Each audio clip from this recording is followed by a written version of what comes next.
할렐루야. 지금 이 시간에도 국내 또 국외에서 지금까지 사역에 헌신하고 계신 우리 믿음의 동역자 여러분들께 주님의 이름으로 문안드립니다. 금년에 원래는 전국 목회자 컨퍼런스를 대면으로 진행하려고 했는데 또 이 코로나 때문에 이렇게 비대면으로 이렇게 하게 됐음을 여러분 알고 계실 줄 믿습니다. 제가 최근에 신문에 보니까 누군가 이런 얘기를 했습니다. 2020년 올해는 살았다기보다는 견뎠다는 말이 더 어울리는 시간이었다. 그렇습니다. 올 한 해는 우리가 살았다기보다는 우리 사역의 현장에서 견디고 지키면서 1년을 우리가 버텨온 것을 보게 됩니다. 부디 오늘 진행되는 비대면 컨퍼런스를 통해서 금년과 내년 더 버티는 힘과 또 내년에 목회를 더 잘할 수 있는 하나님이 주신 지혜를 우리 함께 나누며 은혜 받는 시간이 되기를 바랍니다. 오늘 이 비대면 컨퍼런스를 위해서 안중교회를 담임하고 계시는 우리 윤몽규 목사님 나오셔서 기도해 주시겠습니다.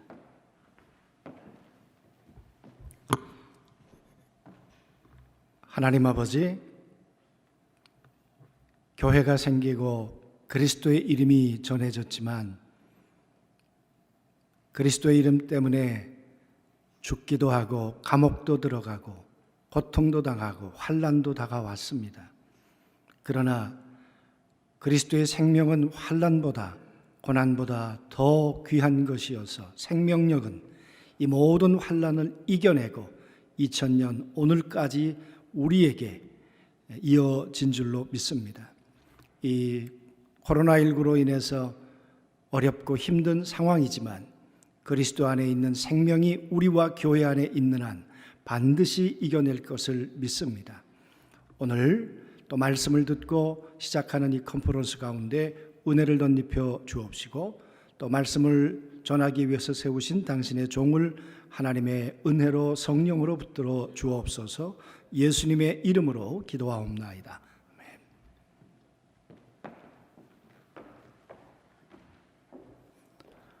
오늘 하나님 말씀은 이사야서 41장 8절에서 10절 말씀이 되겠습니다.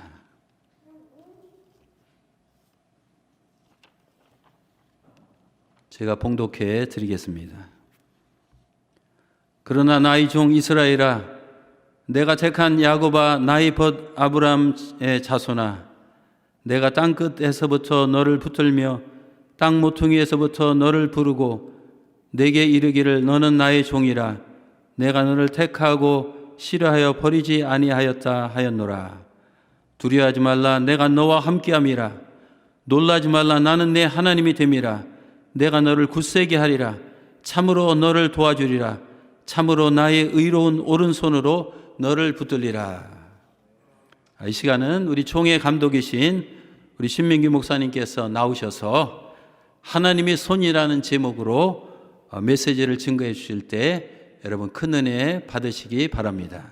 조각가 미켈란젤로는 교황 율리오 2세로부터 새로 지은 그 시스티나 성당 천장 벽화를 좀 그려달라고 하는 의뢰를 받았습니다. 근데 사실 이 미켈란젤로는 조각가거든요. 그러니까 나는 조각하는 사람인데 성당 천장에 벽화를 그린다. 너무나 곤혹스러웠습니다. 편치가 않았습니다. 고민하다가 그래도 교황이 부탁했는데 할 수 없이 수락을 했습니다. 그래서 1508년 미켈란젤로는 시스티나 성당의 천장 벽화를 그리기 시작했습니다. 무려 4년 걸렸습니다.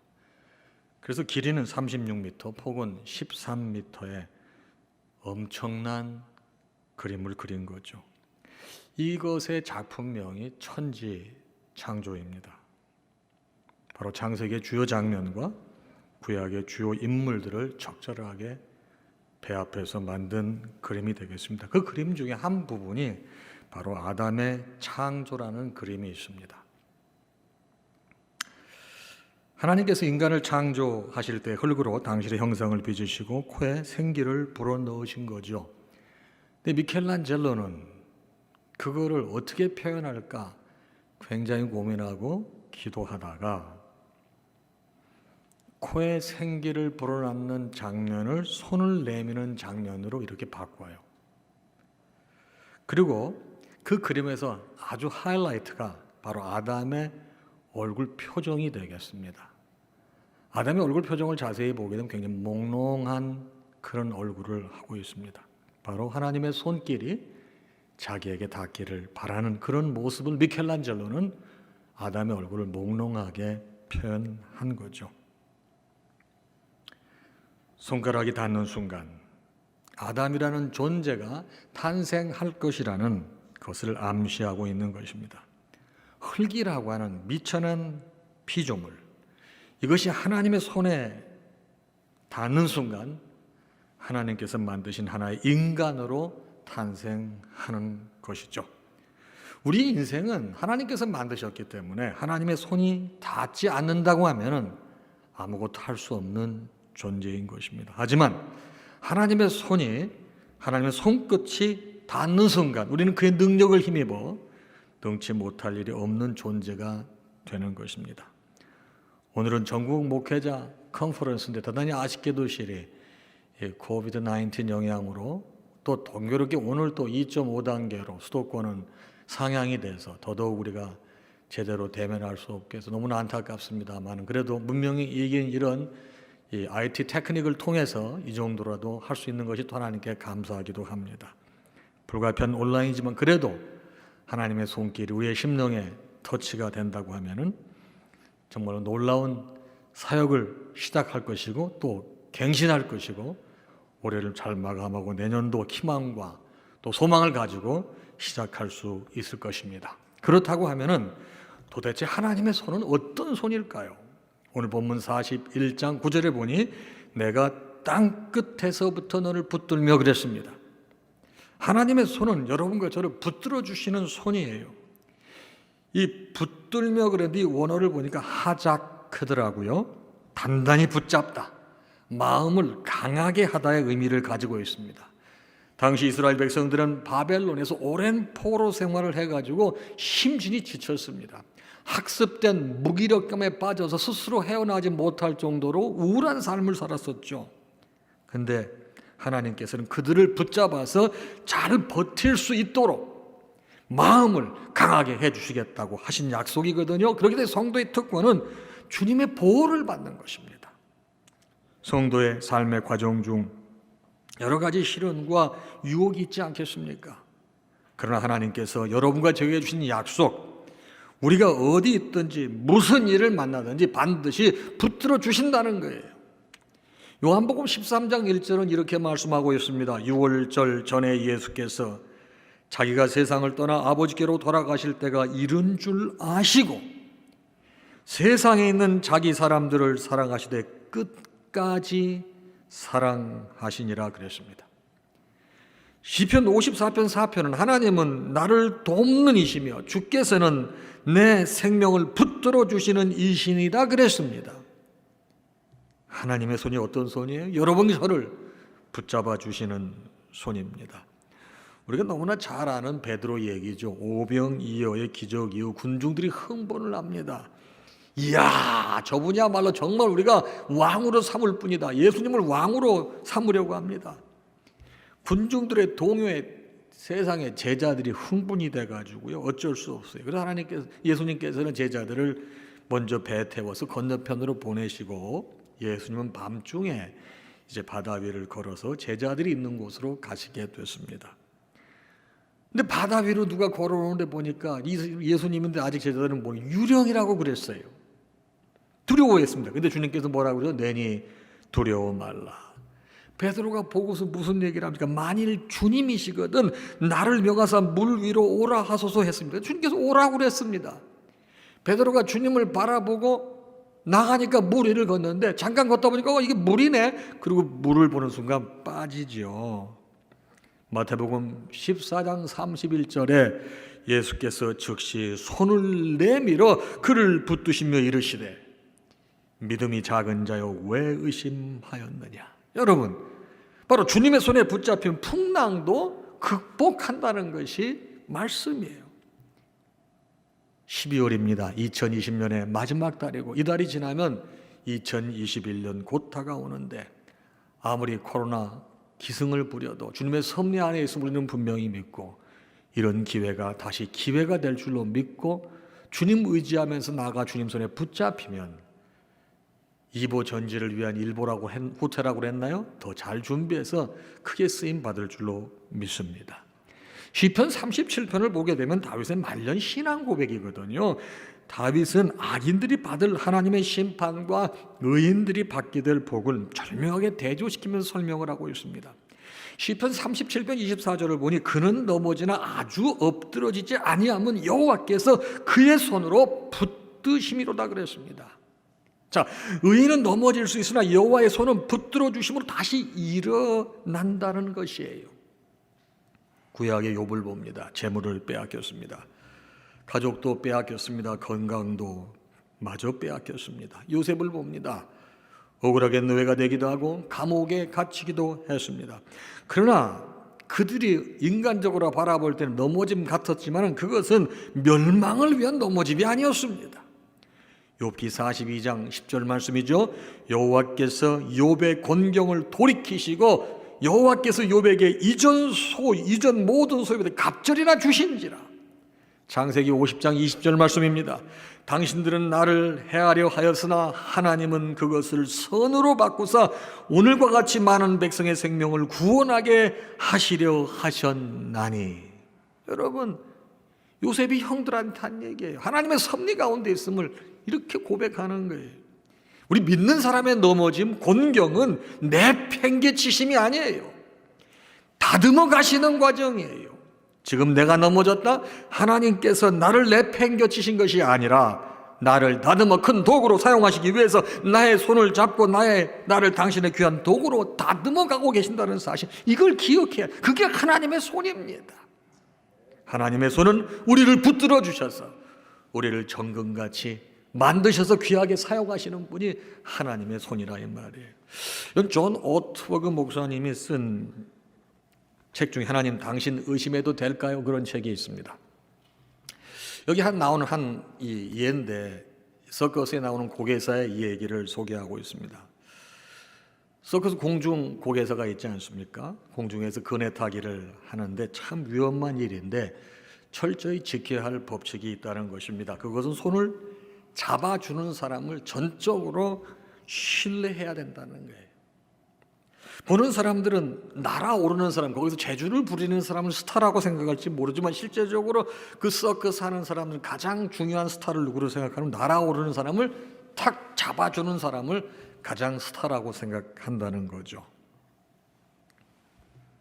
안전장치도 없는 상태에서 1초의 어긋남도 없이 공중에 날아오는 고개사의 손을 잡아야 되기 때문에 대단히 중요한 역할이라고 한 것입니다. 그런데 이 오트버그 목사님은 고개사가 뛰어내리는데 3가지 법칙이 있다는 거예요. 첫째는 자기가 잡고 있는 그네의 손을 놔야 된다. 이게 첫 번째 원칙이래요. 두 번째는 손을 놓고 기다려야 된다.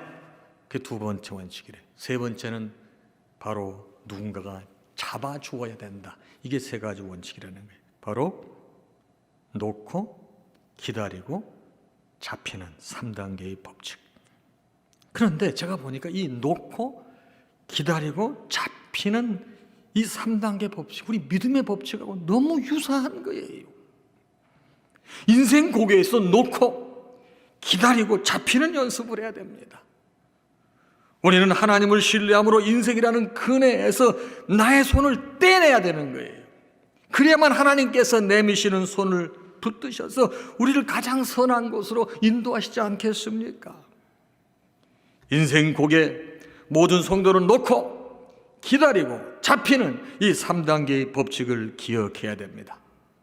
어떤 상황 속에서도 하나님의 손에 붙잡히는 믿음의 성도가 되고 믿음의 종이 된다고 하면은 그 다음은 하나님이 이끌어 가시는 거예요. 하나님의 손 우리를 붙들어 주시는데요, 붙들어만 주십니까? 그 다음엔 여러분과 저를 강하게 만들어 주시더라고요. 오늘 본문 41장 10절입니다. 내가 너를 굳세게 하리라. 참으로 너를 도와주리라. 하나님의 손은요, 우리를 단순히 붙잡아 주시는데 그치지 아니하고 우리를 강하게 해주신다는 거예요. 이 굳세게 그 원어를 보니까 암마츠라더라고요. 바로 육체적으로나 정신적으로 매우 강해진 상태를 암마츠라고 하더라고요. 인생의 삶, 많은 어려움이 찾아옵니다. 성도들 어려움을 이기는 능력을 하나님이 주시는데 그 능력을 통해서 성도들을 강하게 만드신다는 것이죠. 그래서 하나님의 강한 손에 붙들리면 그 능력이 우리에게 주어지는 것이죠.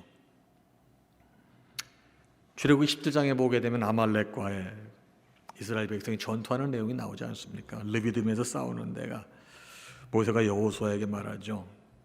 아말렉과 싸워라. 내가 내일 하나님의 지팡이를 손에 들고 산 꼭대기에 서서 기도할게. 여호수아가 모세의 말대로 아말렉과 싸우고 모세 옆엔 아론과 훌이 산 꼭대기에 올라서서 모세의 손을 받쳐주잖아요. 그런데 손이 올라가면 이스라엘이 이기고 손이 내려가면 아말렉이 이기는 거예요. 하나님의 지팡이를 모세가 쥐고 있으니 결국 하나님이 아말렉을 이기게 만들어 주시는 거예요. 그러니까 하나님의 손이 강한 손이에요. 모세가 손을 들어 지팡이를, 그러면 하나님께서 역사하셔요. 하나님의 손은 여러분과 저를 강하게 해 주시는 것입니다. 우리 빌립보 사장 너무나 잘 알지 않습니까? 빌립보 사장에 보게 된 빌립보 교인들의 물질적 후원에 대한 이 바울의 감사의 말과 축도로 구성이 되어 있는데, 바울은 능력 주시는 자 안에서 모든 것을 할 수 있다고 고백을 합니다. 4장 13절 아닙니까? 근데 많은 사람들이 이 4장 13절을 좀 오해하거든요. 왜냐하면 이걸 정확하게 이해하려면 그 전절 12절도 같이 함께 봐야 되거든요. 바울은 이렇게 고백합니다. 12절에 나는 비천에 처할 줄도 알고 풍부에 처할 줄도 알아 모든 일고 배부름과 배고픔과 풍부와 궁핍에도 처할 줄은 일체의 비결을 배웠노라. 그 다음에 내게 능력 주시는 자 안에서 내가 모든 것을 할 수 있느니라. 저희 바울의 고백은 하나님께서 나를 강하게 해주시면은 모든 것을 할 수 있노라고 고백하는 거예요. 어떤 환경 가운데 있다 하더라도 하나님 되시는, 하나님의 능력 되시는 하나님의 손이 나를 붙잡아 주시고 나를 강하게 하시면 이길 수 있다고 하는 거예요. 하나님의 손이 꼭 필요한 거예요. 여러분, 온도계가 어떻습니까? 지금 추운 겨울이니까 날씨가 추워지면 내려가고 더우면 올라가지 않습니까? 환경에 따라 기분이, 신앙생활이, 기쁨과 감사가 오르락 내리락 하는 사람이 있어요. 외부 환경에 따라. 어떻게 보기에는 온도계와 같은 사람이죠. 어떤 사람들에게 있어서는 돈이나 주식 등 물질적인 것이 온도계가 되는 사람도 있어요. 주식이 올라가면 좋아지지만 주식이 떨어지면 세상을 다 잃은 거냐, 아주 축 처진 모습을 합니다. 어떤 사람은 학생들에게 성적이 온도계더라고요. 성적이 올라가면 기분 좋고 세상 살만 나지만은 성적이 뚝 떨어지면 죽을 맛을 느껴요. 어떤 사람들은 명예가 온도계더라고요. 칭찬받으면 하루 종일 기분이 좋지만 요거 얻으면 일주일 동안 기분이 좋지 않습니다. 온도계는 외부 영향에 의해서 이렇게 올라갔다 내려갔다 하는 거예요. 근데 온도 조절기는 어때요? 날씨가 추우면 온도를 올리고 더우면 내려서 온도를 유지해주는 기능을 합니다. 무슨 말이에요? 환경의 지배를 받지 않고 오히려 환경을 지배하는 삶을 사는 사람입니다. 대부분의 그리스도인들 가까이서 보게 되면 온도계 같은 삶을 살아요.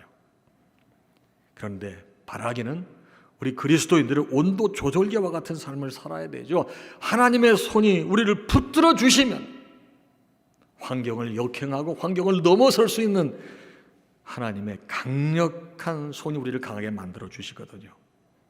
사랑하는 동역자 여러분, 아무리 어려운 환경이라도 하나님의 손이 나를 붙들고 계시면 극복할 수 있는 거예요. 넘어설 수 있는 거예요. 그러므로 우리는 사실 온도계보다는 온도 조절기와 같은 삶을 살아야 되겠습니다. 하나 간증을 하고 말씀을 마치겠습니다. 여러분, 제가 아주 젊었을 때 필리핀에 갔는데 이 박상한 폭포라는 데를 갔어요. 뭐 필리핀 다녀오신 분들은 마닐라에서 얼마 안 되는 곳에 박상한 폭포가 있는 걸 아시죠? 근데 거기 대단히 재밌는 게 배를 타고 가는데 이게 물이 잔뜩 있는 게 아니고 밑에 뭐 이 바닥에 이 바위 같은 것도 그래가지고 어떨 때는 이렇게 앞에서 밴데 사공이 끌고 밀고 이루고 가야 되는 거예요. 근데 그거 하는데 너무너무 고생을 많이 해가지고 우리가 이제 팁도 주고 막 그러잖아요. 우리 필리핀이 더운 나라니까 땀을 많이 흘리고 그러니까 이게 살이 찌지 않고 되게 말라 있으시잖아요. 또 햇빛을 많이 까맣게 타 있고 그러니까 그리고 막 더웠고 그러니까 옷도 다 입지 않고 그냥 거의 이렇게 입고 막 하시니까 우리는 뭐 등치도 좀 나가고 얼굴도 허옇고 너무 미안한 거야. 팁을 많이 줬는데 그 다음에 한번 가서 또 그걸 타게 됐는데 어머나 그때는 그 전에 갔을 때하고 분위기가 사뭇 다르더라고요. 왜냐하면은 그때는 이게 바닥에 막 드러나가지고 막 밀고 땡기고 그랬는데 그 다음에는 물이 많이 차 있더라고요. 그러니까 이 배를 움직이는 사람들이 덜 힘이 드는 거예요. 제가 내려오면서 이런 생각이 들더라고요. 야, 이거구나. 우리의 인생의 문제가 항상 있어요. 이 박사관 폭포 올라가는 그 냇물 바닥에 그 강물 바닥에 항상 이렇게 울퉁불퉁한 것들이 다 있어요. 근데 그 물이 빠지면 그게 드러나는 거예요. 물이 차면 그게 잠기는 거예요. 여러분, 우리 인생에 사는 문제가 늘 존재하는데 하나님의 은혜가 우리의 삶 가운데 넉넉이 넘치면 그 문제를 넘어서서 그 위를 부드럽게 지나갈 수 있는 거예요. 바로 하나님의 손이 여러분과 저와 함께 하시게 되면 우리를 붙잡아 주셔서 은혜를 넉넉하게 허락하셔서 이 모든 문제를 덮어서 하나님의 은혜로 살 수 있게 만들어 주시는 것입니다. 하나님의 은혜, 그 손길을 의지하면서 오늘 나를 강하게 하시고 나를 붙들어 주시고 나를 의롭게 하시는 그분의 손길, 우리 사역에 늘 함께 하셔서 주께 맡겨주신 사명을 넉넉히 감당하시는 동역자들 되시기를 주님의 이름으로 축복합니다. 성부와 성자와 성령 성삼위 하나님의 사랑하심과 은혜 주심과 인도하심이 어려움을 만난 이 시대, 특별히 한민족과 한국교회, 또 우리 특별히 사랑하는 우리 한국 나사렛 교단 위에 주의 인도하심과 붙들어 주심과 새롭게 하심이 오늘 이 컨퍼런스를 통하여 주의 말씀과 인도하심을 갈망하는 모든 주의 동역자들 위해 이제로부터 영원토록 항상 함께 하시기를 간절히 축원하옵나이다. 아멘. 아멘. 네, 반갑습니다. 별로 안 반가워하시네요. 반갑습니다. 네, 어려운 때에 우리가 이렇게 모여서 이런 컨퍼런스 하게 됐는데요. 약할 때 강함 되시는 우리 주 예수 그리스도의 은혜와 평강, 임마누엘 구원의 은혜가 우리 모두에게 함께하기를 주의 이름으로 축복합니다. 아멘 하면 믿음이 생깁니다. 위드 코로나 시대 그럼에도 예수님이면 충분합니다. 자, 한번 인사하겠습니다. 은혜입니다. 감사합니다. 그럼에도 예수님이면 충분합니다. 아셨죠? 한번 따라해 보겠습니다. 은혜입니다. 감사합니다.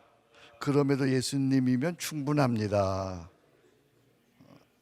네, 은혜입니다. 이렇게 서로 눈으로 은혜입니다. 이렇게 하는 거예요. 감사합니다. 마음을 모아서 두 손으로 감사합니다. 그럼에도 예수님 한 분이면 충분합니다. 박수치고 한번 해보겠습니다. 시작. 은혜입니다. 감사합니다. 그럼에도 예수님이면 충분합니다. 할렐루야. 이 인사의 포인트는 박수 소리가 탁 나야 돼요. 그래야 힘이 생기는 거예요. 은혜입니다. 눈으로, 감사합니다. 두 손으로, 그럼에도 예수님이면 충분합니다. 이게 믿음의 역사예요. 자, 한번 해보겠습니다. 시작. 은혜입니다. 감사합니다. 그럼에도 예수님이면 충분합니다. 할렐루야. 정말 예수님이면 충분하죠. 위드 코로나 시대 오늘 우리는 당황하고 있어요. 전혀 한 번도 가보지 못한 달라진 시대에 어떻게 목회해야 하나, 어떻게 교회 세워야 하나, 이게 우리 고민이에요. 우리 나사렛 선결교회는 저와는 참 가까운 친구들이 많이 있는 그런 교단이에요. 이 어려운 시대에 저를 초대했는데 정말 이 어려운 시대에 우리가 어떻게 목회해야 되나 저도 고민했어요. 근데 오늘 이 강의가 우리 나사렛 선결교회 내년도 목회, 앞으로 10년의 목회에 새로운 이정표, 새로운 출발, 새로운 축복의 기회가 되기를 축복합니다. 어떻게 목회할 거냐?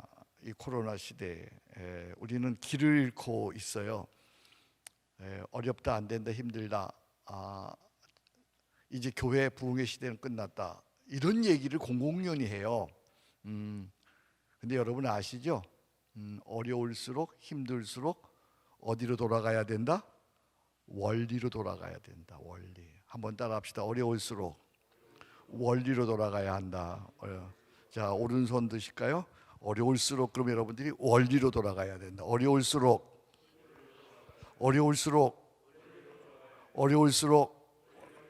그래요. 맞아요. 안 될수록, 어려울수록, 힘들수록 원리로 돌아가야 돼요. 원리라는 게 뭐예요? 원리는 어느 시대든 어떤 위기의 상황이든 통하는 거죠. 그래서 빌립보 4장 7절에 너희는 내게 배우고 받고 듣고 본 바대로 행하라. 원리대로 행하라. 그리하면 평강의 하나님이 너희와 함께 계시리라. 아멘. 원리대로 돌아가면 하나님이 함께 하신다는 거예요. 그래서 이 어려운 이 코로나 시대에 어떻게 목회해야 할지 모를 때에 우리는 어디로 돌아가는 거예요? 원리로 돌아가는 거예요. 원리는 성경이 가르쳐주는 원리가 있어요. 그리고 개혁자들이 가르쳐주는 교회 세움의 원리가 있어요. 원리, 교회 세움의 원리. 뭐 옛날에도 다 전염병이 있었어요. 다 전염병이 있었고요. 옛날에도 다 전쟁도 있었고요. 다 2000년 우리 기독교 역사 속에 온갖 어려움이 있었어요. 그때마다 개혁자들은 원리로 돌아갔어요. 교회 세움의 원리는 언제나 두 방향이에요. 첫 번째 방향은 여러분 교재에 보니까 쓰셔야 되는데 본래성의 회복이에요. 본래성의 회복. The Return of Original Point. 본래성. 처음 그 마음, 처음 그 정신, 처음 그 능력, 처음 그 복음으로 돌아가는 거예요. 그리 돌아가면 돼요. 그리 돌아가면 처음 그 정신으로, 처음 그 복음으로, 처음 그 사랑으로 돌아가면 되는 거죠. 아무리 어려워도 그건 되는 거예요. 그 다음에 또 한 방향이 있는데 그것은 시대적 접근 양식의 변화. 시대적 접근 양식의 변화. 곧 그 시대에 맞게 예배하고, 그 시대에 맞게 양육하고, 그 시대에 맞게 전도하고, 그 시대에 맞게 선교하는 양식. 이게 변해야 된다는 거죠. 그 시대에 맞는, 코로나 시대에 맞는 거 우리 찾아야 되죠. 그러니까 두 가지 방향이에요. 하나는 처음 그 정신, 그 믿음으로 돌아가는 것이고, 다른 하나는 오늘 이 시대에 맞는 방법을 찾는 것이고. 자, 그러면 이 오늘 코로나 시대가 어떤 시대예요? 이게 정리가 되어야 돼요. 우리가 저에게 하나님께서 주신 큰 은사 중에 하나가 뭐냐 하면 정리하는 은사예요. 정리하는 은사. 딱 보면 이게 정리가 돼요. 다른 사람들은 쩔쩔매는 뭐 칼 마르트 전지 이런 책 뭐 한 1000몇 개 페이지도 제가 한 서너 시간만 훑으면 이게 대충 내용이 뭔지 알아. 이 코로나 시대는 한 단어로 얘기하면 뭐라 그래요, 여러분? 코로나 시대를 한 단어로 하면 유모럴의 세상이라 그러죠. 유모럴의 세상은 뭐 많은 변화가 있겠지만 5가지의 변화예요. 5가지의 변화. 첫 번째는 비대면 일상이에요. on contact, 만나지 않는 그런 일상이에요. 두 번째는 집콕 문화예요. 집콕, 방 안에 갇혀 있는, 집에 갇혀 있는 문화예요. 세 번째는 아주 어려운 거지, 각자 도생의 삶이에요. 각자 도생이라는 게 뭐예요? 이제 다 어려워. 큰 교회도 어렵고 작은 교회도 어렵고 선진국도 어렵고 미국도 어렵고 영국도 어렵고 독일도 어렵고 다 어려우니까 누굴 도와줄 수 없어. 도와줄 수요. 그러니까 내가 살아나야 돼. 각자 도생의 삶이에요. 네 번째는 디지털 휴먼의 등장이에요. 디지털 휴먼, 새로운 세상이 이것도 디지털 휴먼이에요. 그래서 비인간화로 막 치닫는 거야 세상이. 그 다음에 초법적 국가의 출현이에요. 이제는 나라가 모든 정보를 다 갖고 있어요. 초법적 국가예요. 서툴면 우리는 다 문제가 되는 거야. 이런 5가지의 변화에 대한, 자, 첫 번째 대변화가 뭐였죠? 제가 마지막 시간에 다시 한번 요거 조금 더 설명할 건데요. 비대면 일상이고요, 직콕 문화고, 각자 도생의 삶이고, 디지털 휴먼의 등장이고, 극도의 비인간 초법적 국가의 출현인데, 이 5가지 변화에 대한 복음적 대안과 대책이 시행되어져야 되죠. 자, 오늘 강의는 이제 3강좌로 나누어집니다. 제1강좌가 오늘 제목이 복음을 문화로 옷 입는 기행 목회라고 하는 거예요. 이런 위드 코로나 시대에 맞는 목회 방식은 과연 무엇인가? 그걸 고민하자는 거예요. 이 문화에 맞는 것은 무엇인가? 우리 코로나 시대에 여러분과 우리 목회자의 고민은 3가지예요. 지금 크게 고민이 3가지예요. 첫 번째 고민이 뭐냐면, 아까 제가 조금 전에 얘기했던 첫 번째 고민이 각자 도생에서 곧 경제적 자립의 문제죠.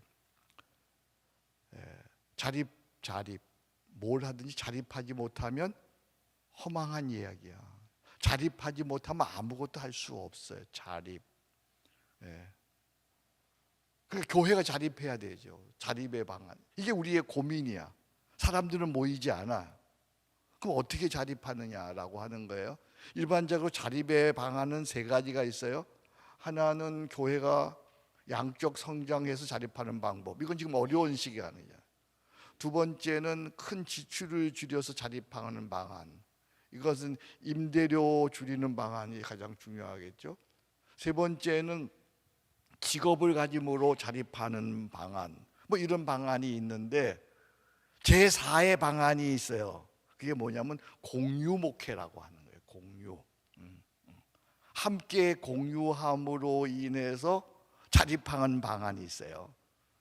아무튼 자립해야만 안정되게 비전을 향해 나갈 수 있어요.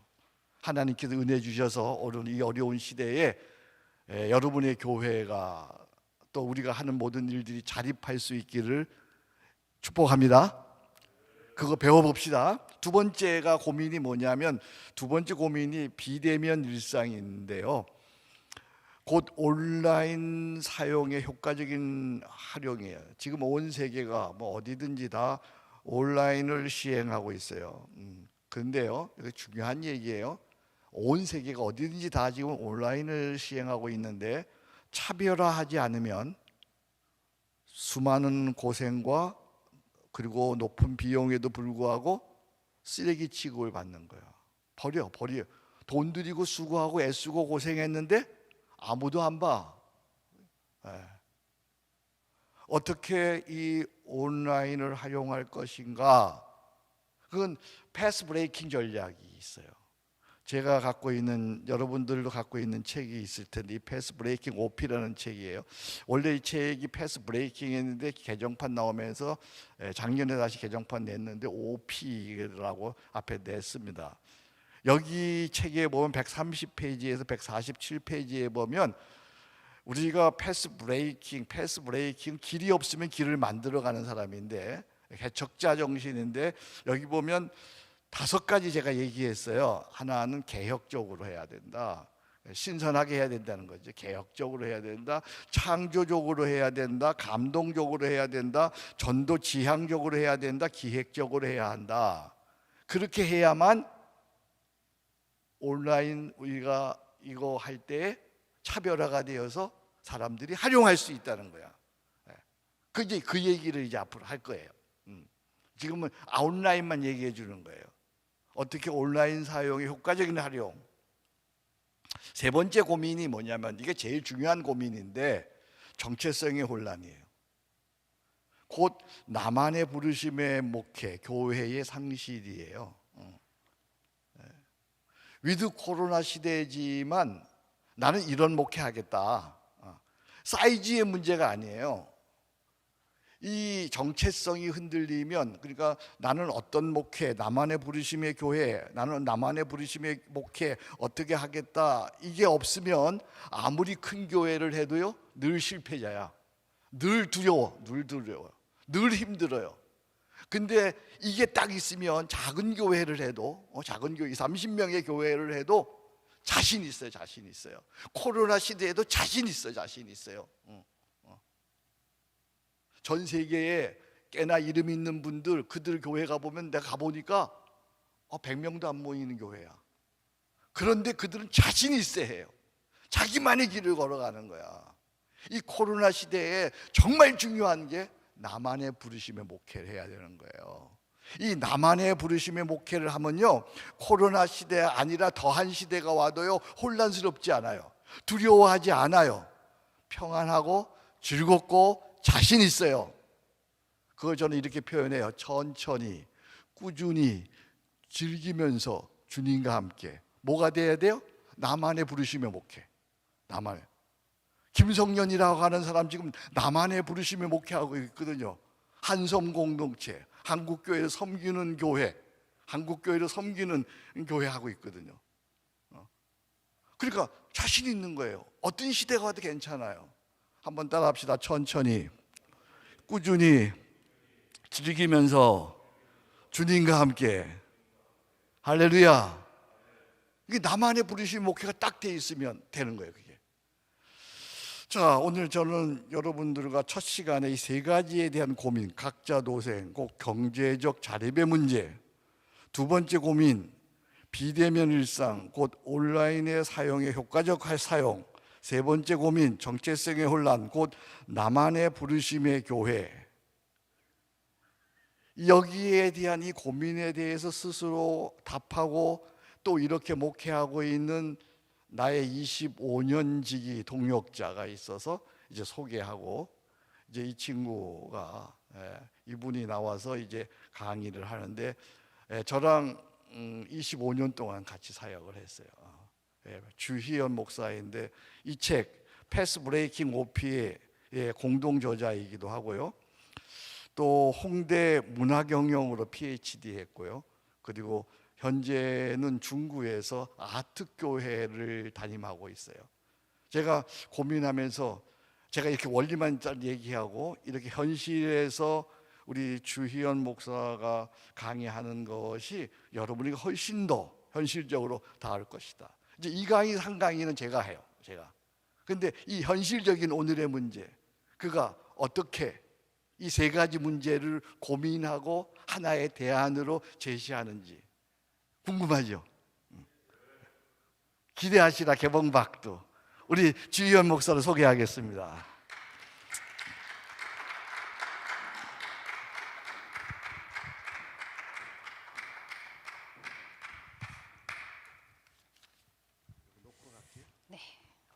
너무 거창하게 소개를 해주셔서 걱정이 됩니다.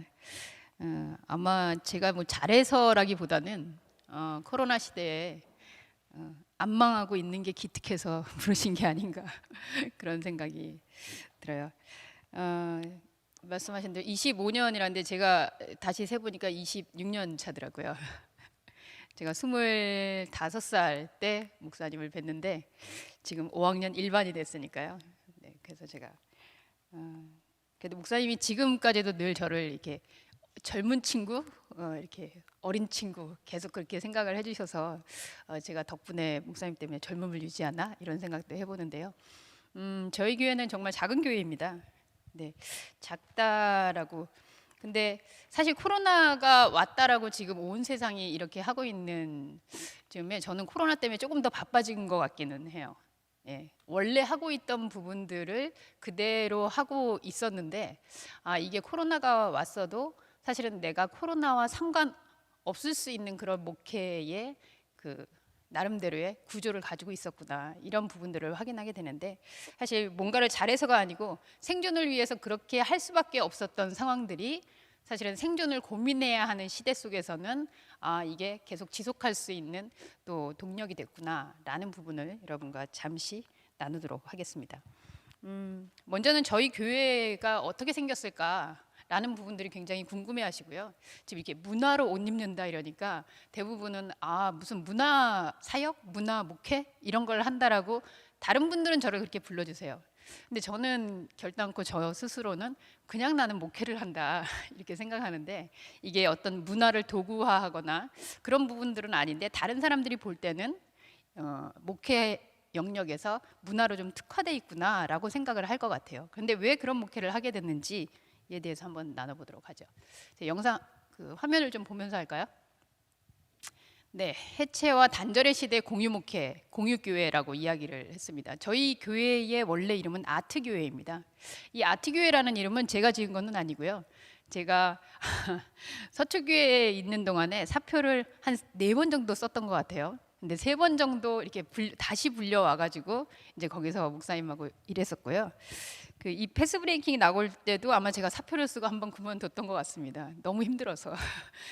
목사님의 요구가 정말 너무 이렇게 높아가지고 거기서 배우면서 또 일하면서 아마 지금 제가 하고 있는 모든 목회의 원소스는 아마 서초교에서 그렇게 혹독하게 훈련을 받으면서 쌓였던 것이 아닌가 싶은데요.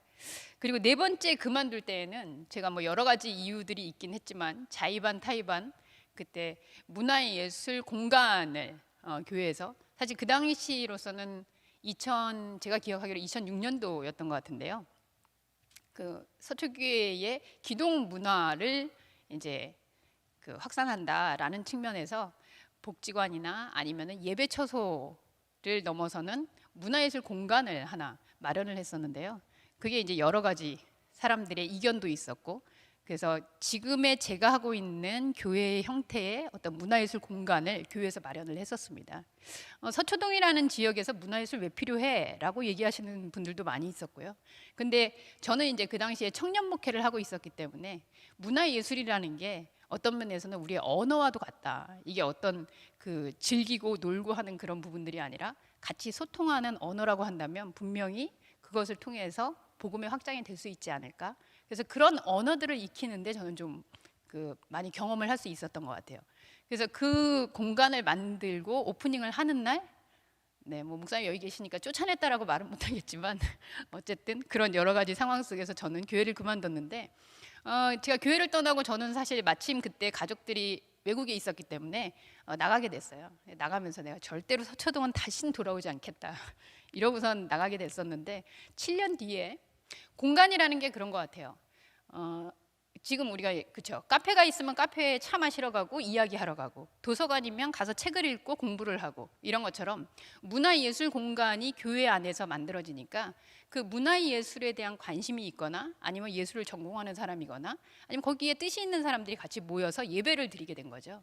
그래서 저는 떠났지만 사람은 떠났지만 그 공간 안에서 문화예술이라는 걸 중심으로 하는 예배도 있었고요. 거기에 모이는 사람들도 있었고 그리고 예술 선교를 하는 멤버들이 구축이 됐습니다. 그래서 목사님 생각하실 때 이 친구들을 통해서 이 성도들을 통해서 문화예술을 조금 시대적으로 접목할 수 있는 그런 교회가 탄생하면 좋겠다. 그런 안들을 그냥 저희 귀동냥으로 외국에 있으면서 들었었고요. 한국에 제가 이제 와서 프로젝트를 할 때마다 그런 이야기들을 접하다가 이제 예배가 점점 구체화되면서 거기에 맞는 목회자가 필요하겠다. 그래서 저를 7년 뒤에 다시 부르신 겁니다. 네, 7년 전에 정말 절대 안 오리라 이러고 갔는데 목사님의 한마디가 저로 하여금 움직이는 말이 됐었어요. 네가 안 오면 교회 문 닫으려고 한다.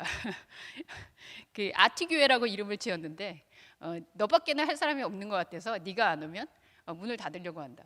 아직 저는 세우지도 않아봤는데 문을 저 때문에 교회가 하나 닫힌다라고 생각하니까 굉장한 책임감이었어요. 그래서 또 문 닫으면 안 되는데 하면서 어쨌든 오게 된 게 아티교회 담임 목회를 시작하게 된 거였었고요. 그때는 교회 안에 있었습니다. 그러니까 서초교회와 같이 장소는 구분되어 있었지만, 근데 본교회가 지어지면서 두 그 선택의 기로에 놓이게 됐어요.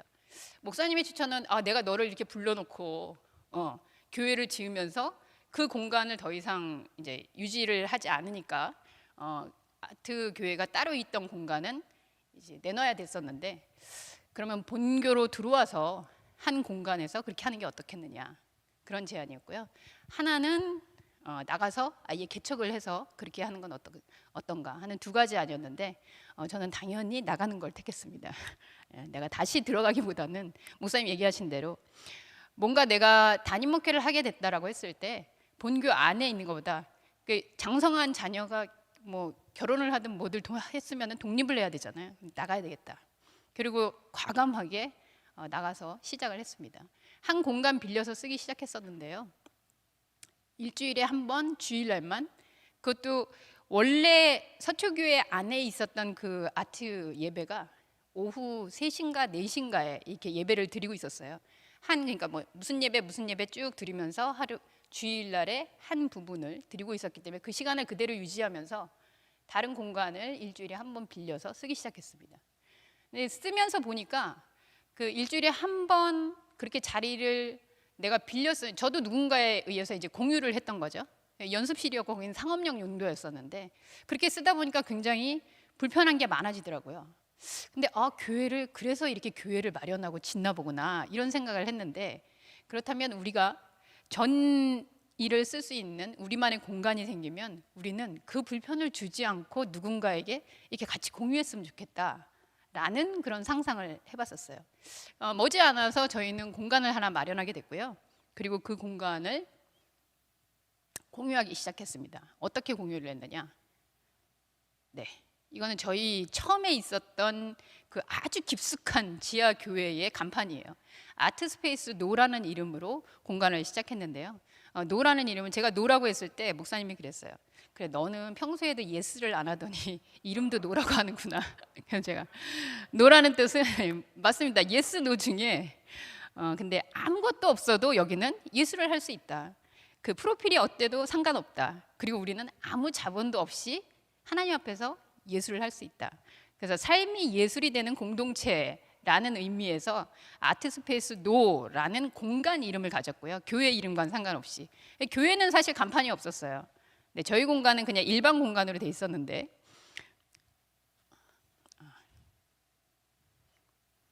네, 처음에 저 13평짜리 공간이었는데요. 제가 아까 저기 앉아 있으면서 계속 봤습니다. 아마 이 단상만큼이 저희 공간보다 조금 크지 않았을까, 이런 생각이 들어요. 이 단상만한 공간이었는데 들어가서 딱 들어오면 갤러리 같은 그런 공간이었습니다. 그냥 네모로 한 칸 돼 있는 이런 그 강남에 있기는 했었는데, 강남에서 아니 이런 공간이 있나 할 정도로 굉장히 그 지하가 깊고 후미진 곳에 있었어요. 근데 그 공간에서 왜 이런 공간을 생각하게 됐었냐면, 내가 만약에 이 지하에 여기에서 전형적으로 생각하는 의자를 놓고 교회를 시작한다면 과연 누가 올 수 있을까? 나라도 가기는 좀 어렵겠다. 그리고 우리는 일단 지금 여기도 굉장히 심플해졌는데 단상이나 십자가나 성구나 이런 거를 살 수 있는 경제적인 여력이 없었어요.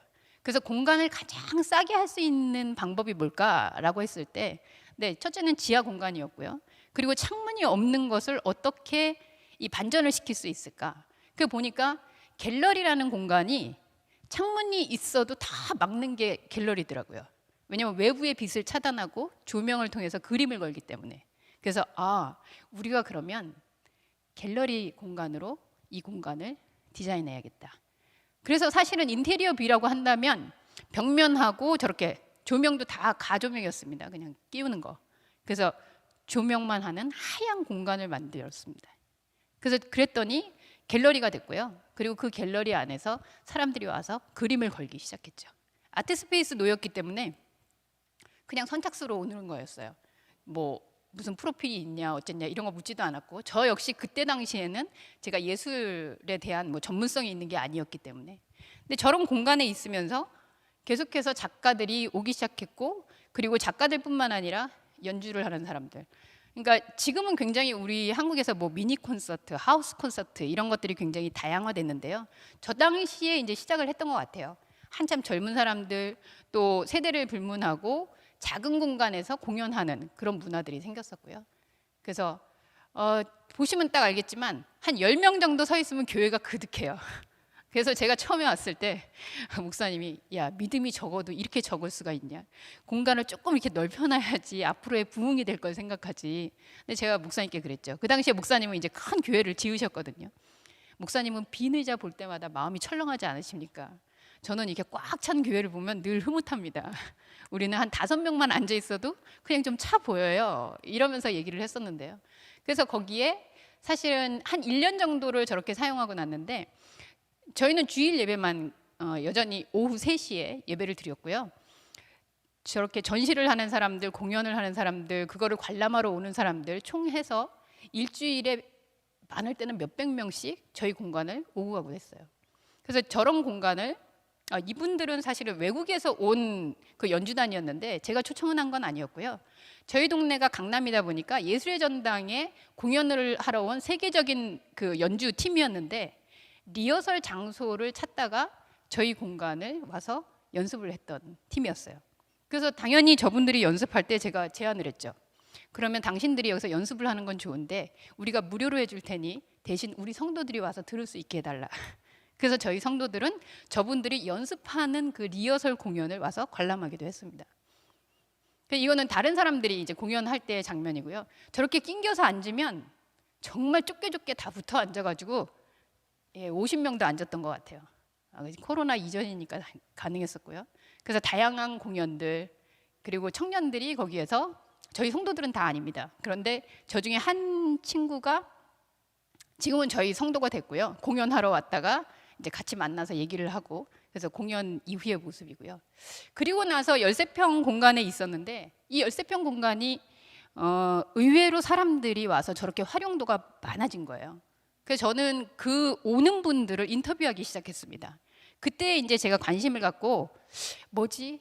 기독교 문화예술이라는 걸 어떻게 해야 되지? 나는 기독교 문화예술을 한다라고 젊은 날에 생각을 했었는데, 사실 지금 내가 가만히 앉아있고 공간만 하나 있는데 왜 사람들이 몰려오는 거지? 그래서 오는 예술가들, 거기에 오는 관람객들을 제가 인터뷰를 하기 시작했고, 그 인터뷰를 가지고 제가 그 석사 논문을 썼었어요. 그래서 논문을 쓰면서 보니까 재미있는 현상들이 있었는데, 기독교인들이 많았습니다. 저희 공간이 교회인 줄 모르고 왔는데 인터뷰를 해보면 교회에서 이렇게 예술을 한다는 것에 대해서 별로 고운 시선은 아니다. 왜 교회에다가 활용을 해야지. 그런데 나중에 저희 공간이 교회라는 사실을 알고, 옛날에 교회를 다녔었는데 어려워져서 안 다닌 사람들, 혹은 교회에 대해서 다른 인식을 갖고 있었는데 교회에 내가 이렇게 혜택을 받고 있는 것이었냐. 왜냐하면 저희는 비영리 단체였기 때문에 거기에 임대료를 받고 하는 건 아니었고요. 자발적 후원제라고 해서 자기들의 역량만큼 돈이 없으면 없는 대로, 있으면 있는 대로 사용할 수 있도록 그저 열어놨던 거예요. 열어놨던 이유는, 제가 평소에 저는 교회로 출근을 해야 되니까, 출근을 하면 이만큼 되는 공간이었지만 저 혼자 쓰잖아요. 아까웠습니다. 그래서 제가 거기에 오픈을 해놓고 제가 사물을 보는 겸, 근데 사물을 보다 보니까 저렇게 전시를 하거나 이러면 그림을 지키는 그림 지킴이가 되는 거예요. 그럼 또 그림을 지키기만 하는 게 아니고, 이 작가는 이런 사람이고 저런 사람이고 하다 보니 어느 순간에 제가 갤러리스트가 돼 있었죠. 그래서 큐레이터도 하고요, 갤러리스트도 되고요. 그런 가운데에서 저도 문화예술이라는 것이 어떻게 돌아간다는 것들을 이해하게 됐고, 그리고 거기에서 다양한 사람들을 만나면서 한 가지 분명했던 건, 내가 전도를 하러 만약에 전도지를 들고 나가서 우리 공간을 소개한다면 몇 사람이 관심을 가질 수 있을까? 근데 제가 가만히 거기에 앉아 있는데 그 공간을 찾아오는 사람이 1년에 굉장히 많았다는 거죠. 그리고 거기에 있는 분들과 지금도 관계를 가지면서, 그분들 중에 교회 안 나가는 사람들이 훨씬 많은데요, 그분들이 늘 딴 데 가서 저를 만나서 소개를 하면 이렇게 얘기를 해요. 우리 목사님이시라고. 그래서 지금 그럼 제가 그러죠. 교회나 다니면서 얘기하라고. 네. 근데 어쨌든 그들에게 목사라는 사람이, 목사라는 직종이 우리 일상 속에서 같이 호흡할 수 있는 사람이구나 라는 생각으로 저는 갤러리에 가서 제가 뭐 평을 해주기도 하고요. 혹은 콘서트가 있으면 가서 이렇게 마이크를 들고 진행을 해주기도 하고요. 다양하게 그들과 함께 더불어 사는 삶들을 살고 있습니다. 두 번째 공간은 여기 저기 와 계시는데요. 우리 목사님하고 같이 오신 이진호 대표님이라는 분께서 저희 신사동에 조그만 공간 하는 걸 보면서 목사님 여기 이런 공간 저는 강남이었었는데 강북, 중구, 지금의 제가 중구에 가게 된 계기였죠. 중구에서도 하시면 좋겠습니다. 그렇게 본인의 회사 건물 2층을 임대하셔서 이제 갤러리를 하시는데 목사님들 오시면은 이렇게 운영을 하고 있으니 거기에 들어와서 그 공간을 주일날 쓰시고 주중에는 그렇게 갤러리가 운영되는 부분에 협력하면 좋겠습니다. 그래서 제가 중구라는 곳으로 가게 됐는데요. 가게 될 때에는 저희 공간 작은 공간이었는데 그 공간이 잘 되는 걸 보면서 소위 말하는 젠트리피케이션이 생겼습니다. 그 건물주의 아들이 이 공간 이렇게 깨끗하고 사람이 많이 오는 데였어? 하면서 사실은 여러 가지 이렇게 핑계를 대서 결국은 나올 수밖에 없었는데 좋은 곳으로 이동을 하게 된 거죠. 그래서 두 번째 공간에 가서도 마찬가지로 그때는 사진작가이면서 출판사 대표이셨던 그 분과 같이 협업을 하면서 저 공간을 사용했었습니다. 그래서 사실은 처음에 공간을 빌렸을 때는 작은 공간이었지만 저희 혼자서 비용을 부담했었어요. 근데 비용을 부담하는 중에 목사님하고 아는 지인 목사님께서 연락이 오셨어요. 연락을 하시면서 주 목사님 오후에 예배를 드린다는데 혹시 오전에는 거기 누가 씁니까? 그래서 아니요 안 쓰고 있는데요. 그랬더니 그러면 우리가 갑자기 교회를 나가야 되게 됐는데 11시 예배를 우리가 해도 되겠습니까? 저는 사실 그때 고민하고 있었습니다. 왜냐하면 성도들 눈치가 보였어요. 오후 예배 3시 예배를 드리고 있었는데 마음속에 아니 이제 우리 공간이 생겼으니까 11시 예배 드려야 되지 않나? 라고 얘기하는 성도들도 있었거든요. 근데 잘 됐다. 11시 예배가 들어온다면 우리가 못 쓰는 게 되는 거니까. 그래서 목사님 들어오세요. 그래서 그 목사님이 들어오셨어요. 그래서 작은 공간 오전 11시에 그분이 예배를 드리고 우리는 오후 3시에 예배를 계속 드렸습니다. 그런데 들어오셨는데 주일 학생들이 한 4명 정도가 있었어요. 그러면서 이 아이들이 예배를 드리는데 제가 하루는 갔더니 어른들 예배 드리시는데 아이들이 너무 힘들어하면서 있는 거예요. 조용히 해, 가만히 있어, 계속 이 얘기를 들으면서.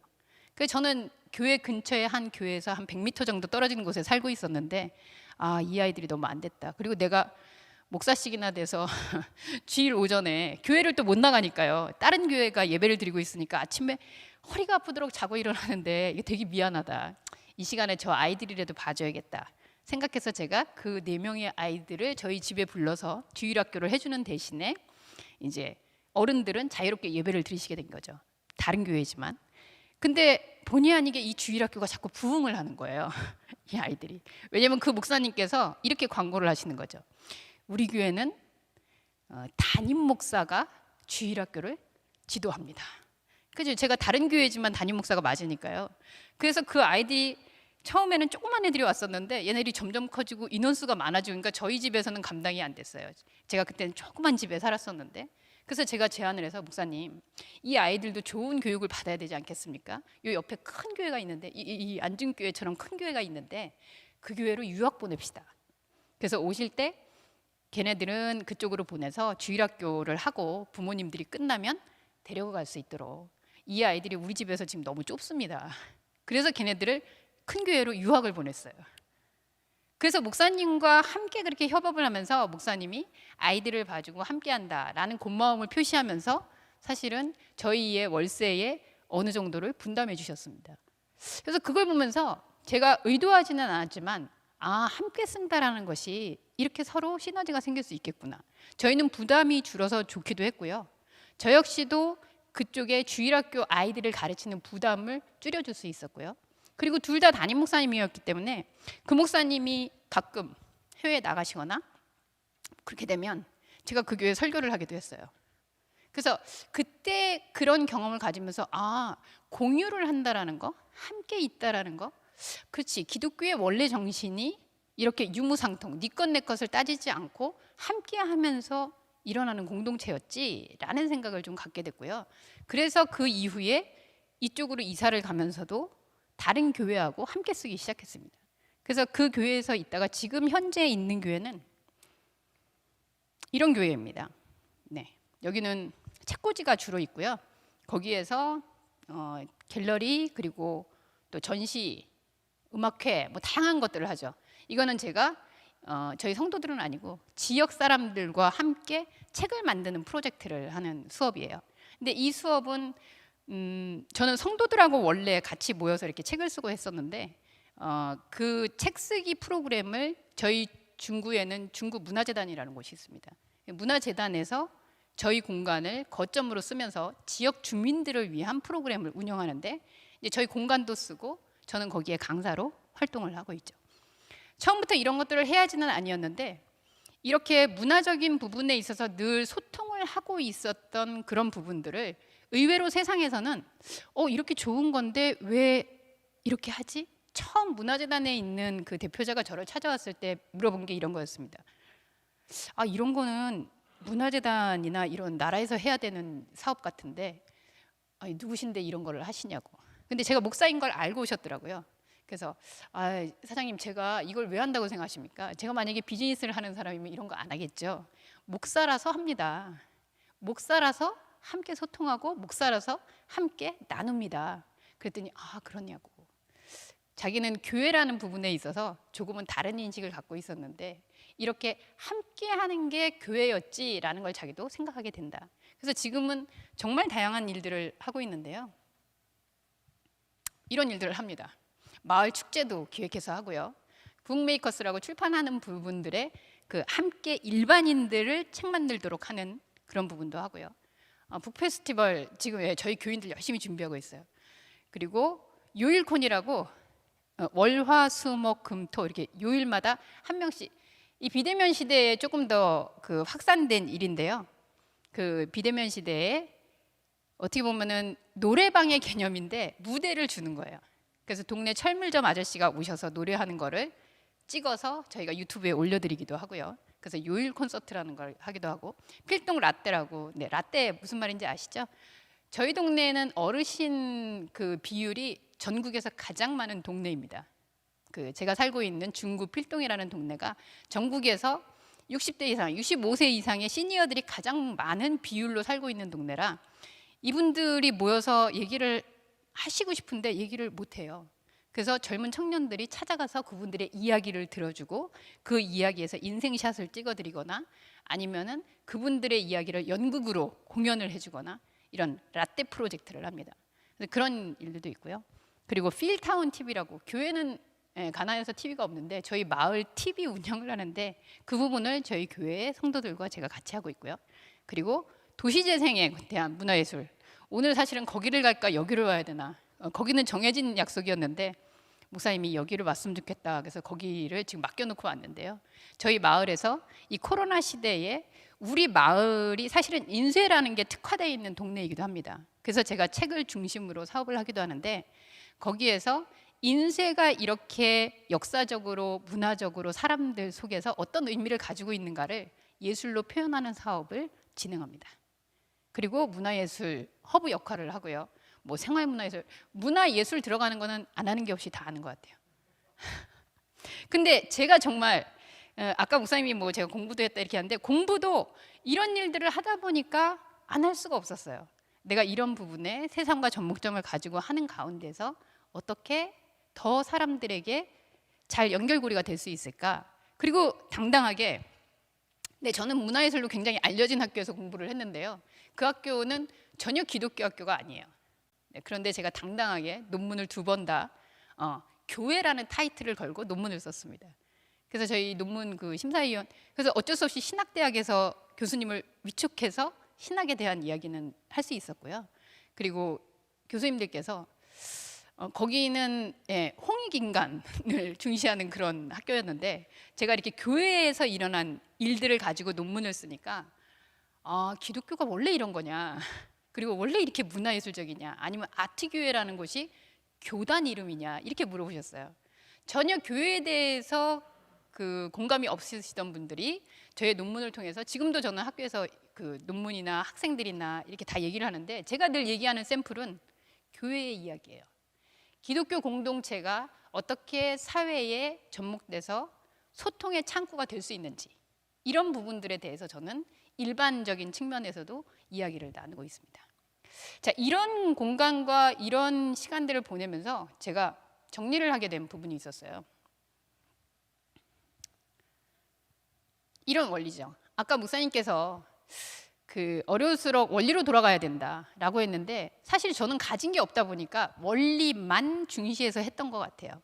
제가 볼 때는 굉장히 대외적으로 아니면 예술적으로 사회적으로 뭔가를 하고 있는 것 같지만 제가 가지고 있는 거, 제가 하고 있는 일이 뭐지? 라고 정리를 한다 그러면 저는 이렇게 6가지로 이야기할 수 있을 것 같습니다. 목사님이 얘기해 주신 다양한 목회에 대한 이야기가 있었지만 제 귀에 지금도 딱 걸려 있는 거는 교회에서 어떤 일이 일어나고 있는지를 봐야 된다. 그런 말씀 하셨었어요. 거기 누가 모였느냐, 몇 명이 모였느냐 이런 게 중요한 게 아니고 그 교회 안에서 어떤 일이 일어나고 있는가. 교회는 그렇죠. 어떤 일이 예수 그리스도를 알아보는 일이 일어나야 된다고 저는 확신을 하고 있습니다. 그렇다면 제가 이렇게 다양한 일들을 하는 가운데서 어떤 부분들이 방향인가? 저는 첫 번째는 생존을 넘어 생명이구나 라는 사실을 확인을 해요. 저는 사실 생존하기 위해서 공유교회라는 플랫폼을 선택했습니다. 혼자서는 감당할 수 없고 작은 공간 써도 되는데 점점점 사람들로 하여금 역량이 많아지고 커지면서 지금 만약에 우리가 공간이 없다 그러면 처음에 말씀드린 대로 아트교회라는 옷을 입고 있으니까 아트스러운 사람들이 많이 왔어요. 그러나 지금은 저희는 일반 성도들도 있기는 합니다. 근데 일반 성도들도 거의 자신이 반예술인이라고 생각을 할 정도죠. 그러니까 공간이라는 부분을 유지하기 위해서 저는 이걸 생존하기 위해서 같이 분담해야겠구나라고 생각했는데 그 안에서 지속성이 생긴 거예요. 생존을 계속하고 있다 보니까 그게 생명력이 되더라고요. 그래서 저는 생존을 넘어서 생명으로 나아가는 교회 그렇게 제가 생각이 들었고요. 두 번째는 공간을 넘어 공존이다. 네, 공간을 마련하고 공간을 우리가 늘 유지해야 하고 하는 부담들이 굉장히 커요.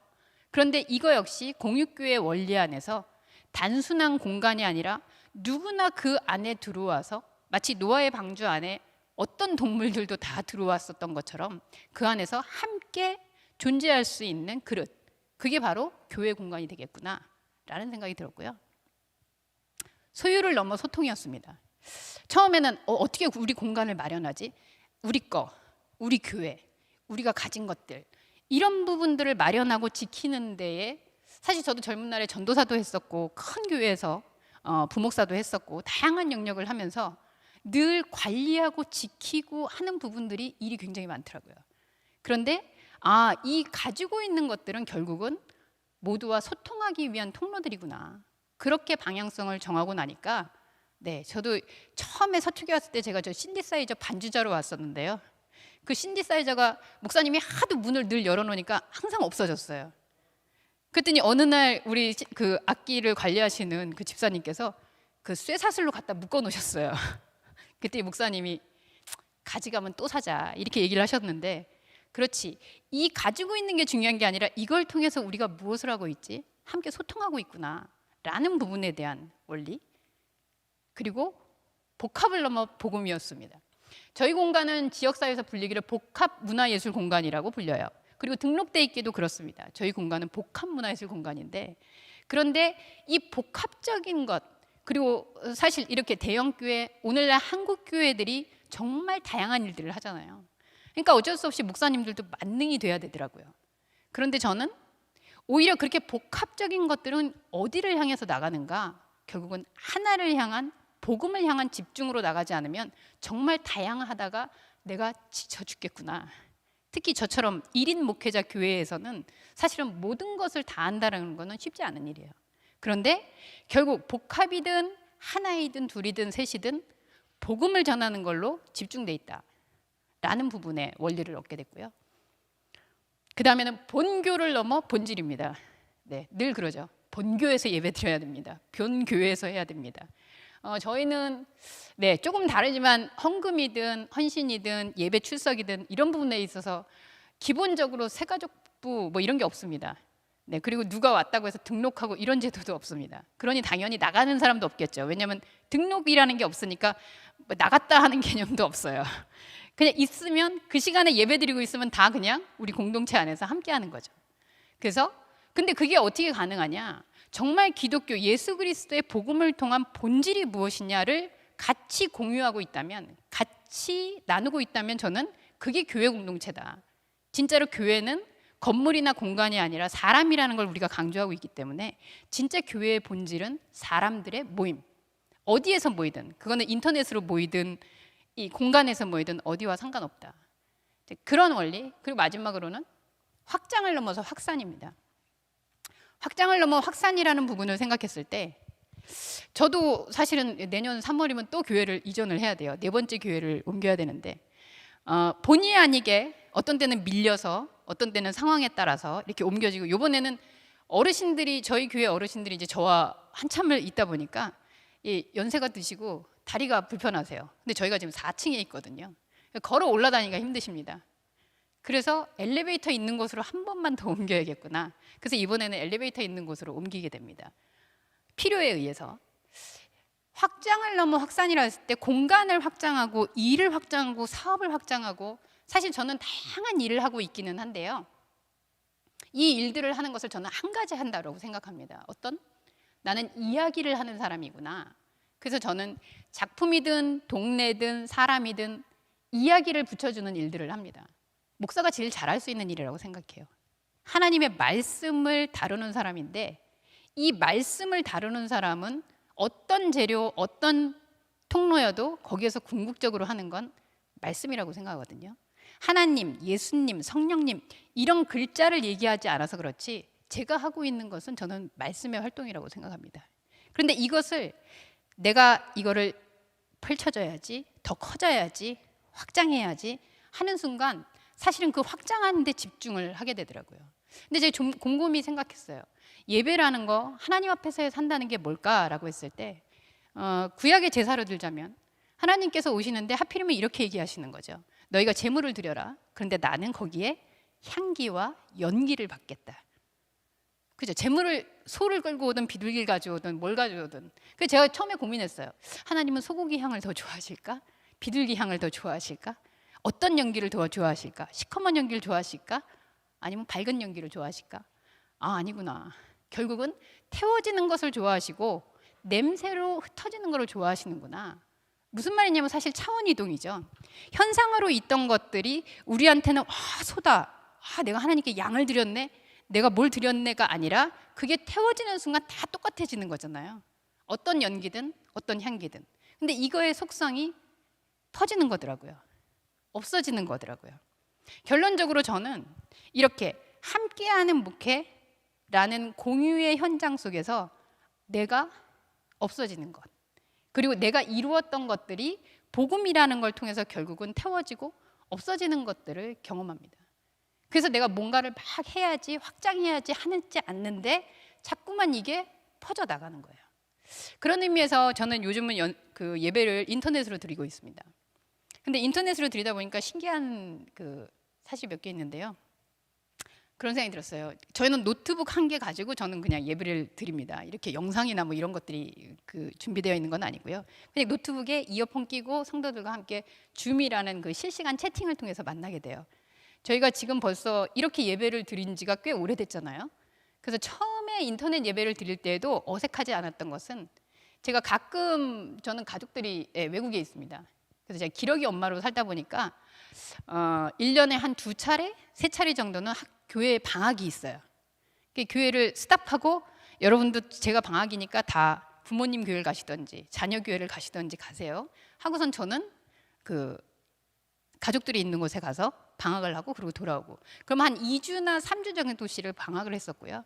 그리고 이렇게 성탄절, 뭐 추수감사절 이런 때는 병원, 군부대 혹은 다른 교회에 가서 저희가 콘서트 예배를 드려주곤 했었어요. 그러니까 교회가 이동해서 예배 드린다, 잠깐 문을 닫는다, 저희 성도들은 전혀 의식이 없어요. 그래서 코로나라서 예배를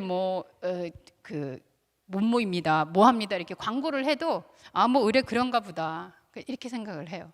그래서 이제 줌으로 예배를 드리기 시작하니까 최근에 들어서 나타난 재밌는 현상은 어르신들, 60대 이상의 어르신들은 다 온라인으로 들어오세요.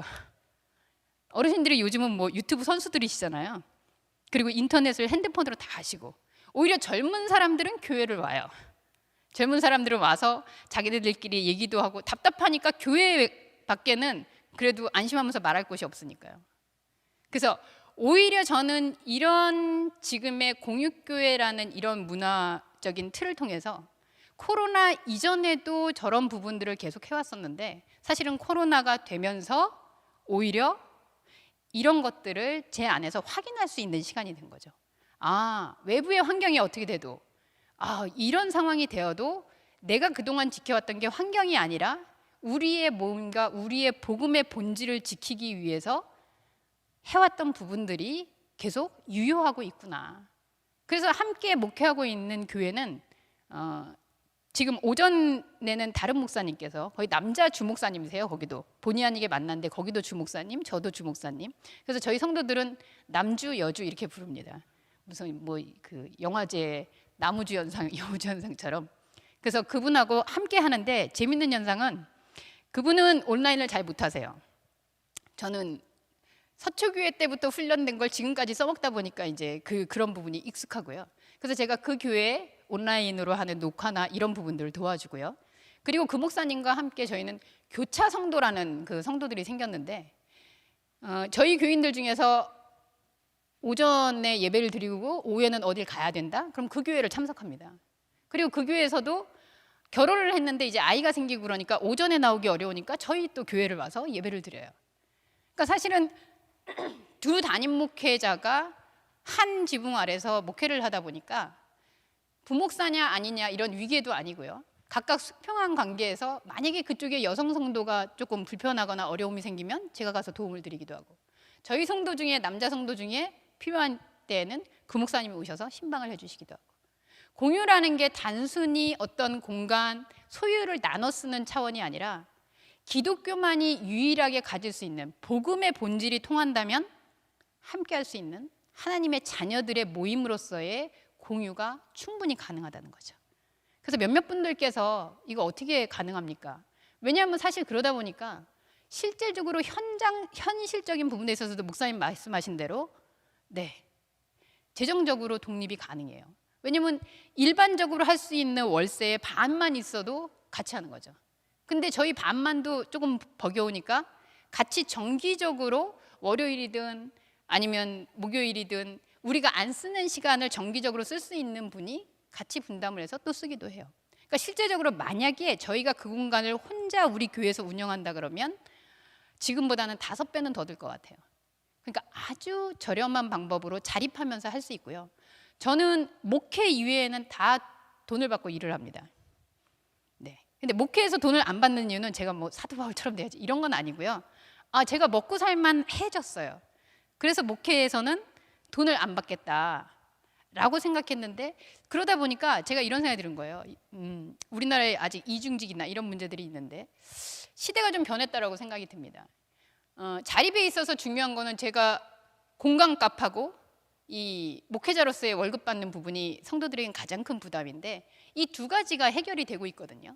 그러니까 저희 성도들은 사실 헌금 부담 없이 저희 교회에서 심지어 돈을 벌어가요. 왜냐하면 교회 와서 아르바이트도 하고 교회에서 사업이 생기면 같이 참여도 하고.